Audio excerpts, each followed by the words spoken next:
السلام عليكم ورحمة الله وبركاته. lacagtan sidaad arkeysaanba waa USDJPY.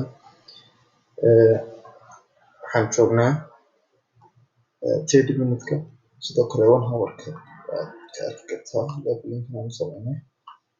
sidoo kale ilaa 4 hourka waa inuu aan laskarsadkii lacagtii inay sameynayso shan wave B oo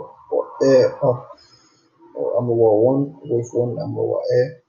sidoo kale halkan B baa ku dhamaan karta ama zonekan B ama maxay tahay sidoo kale wifto sidoo arkaysan halkan waxa ka sameysay something ABC zigzag. so wave 1 waxa sameysay ama wave A waxa sameeyay leading diagonal.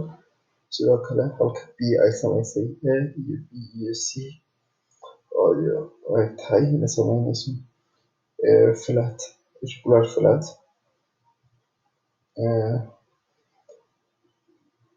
or something else. sidoo halkan B with B waxay sameynaysaa correction ilaa meelahaas ku dhamaan karaa marka trendlinekaas soo hayo.